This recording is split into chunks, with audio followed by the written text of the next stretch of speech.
തിരുവനന്തപുരം വഴയിലയിലെ സ്വകാര്യ സ്ഥാപനത്തിൽ സ്വർണം പൂശിയ ആഭരണങ്ങൾ പണയം വെച്ച് പണം തട്ടിയെടുത്ത കേസിൽ 5 പേർ അറസ്റ്റിൽ. പേരൂർക്കട പോലീസാണ് പ്രതികളെ അറസ്റ്റ് ചെയ്തത്.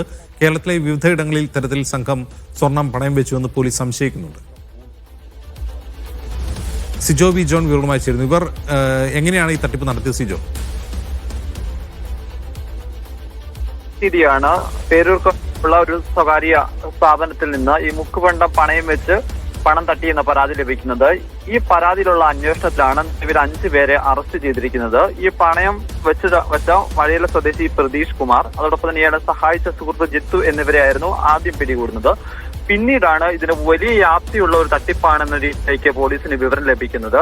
അങ്ങനെയാണ് മറ്റുള്ളവരിലേക്കും അന്വേഷണം എത്തുന്നത്. നമ്മൾ ഇപ്പോ പറഞ്ഞാൽ വിശ്വസിക്കാൻ സാധിക്കാത്ത രീതിയിലാണ് ഇവരെ തട്ടിപ്പെന്ന് പറയാം. കാരണം ഈ സ്വർണം പൂശിയതിനു ശേഷം അത് കൊണ്ടുപോയി ഈ സ്ഥാപനങ്ങളിൽ വെച്ചതിന് ശേഷമാണ് പണം എടുക്കുന്നത്. നമ്മൾ സാധാരണ രീതിയിൽ സ്വർണം കൊണ്ടു കൊടുക്കുമ്പോൾ നടത്തുന്ന പരിശോധനകളിലൊന്നും ഇത് മുക്കുപണ്ടമാണ്, ഇത് ഉള്ളിൽ സ്വർണ്ണമില്ല, പൂർണ്ണമായും സ്വർണ്ണമല്ല എന്നുള്ള വിവരങ്ങൾ മനസ്സിലാവില്ല.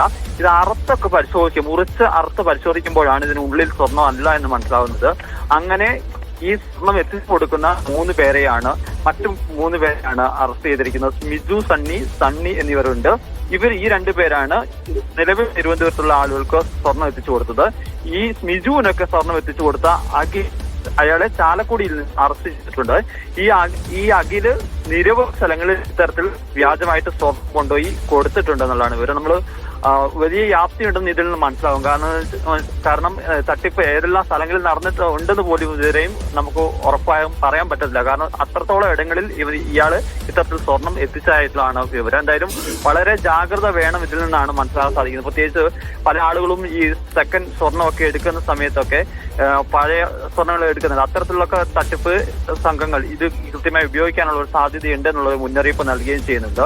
ഇവർ ഈ ഹാൾമാർക്കിംഗ് മുദ്രയൊക്കെ ചെയ്യണമെന്നുണ്ടെങ്കിൽ അത് വ്യാജമായി ഉണ്ടാക്കാൻ ശ്രമിച്ചിരുന്നു. പക്ഷേ അത് സാധിക്കാത്തത് കൊണ്ട് മറ്റു ഉരുപ്പിടികളുടെ മാർക്കിംഗ് ഒക്കെയാണ് ഇതിൽ ഉപയോഗിക്കുകയൊക്കെ ചെയ്തിരുന്നത്. അങ്ങനെ ആർക്കും വളരെ വേഗത്തിൽ മനസ്സിലാകാത്ത രീതിയിലുള്ള ഒരു തട്ടിപ്പാണ് ഈ സംഘം നടത്തിയിരുന്നത്. ശരി സിജോ.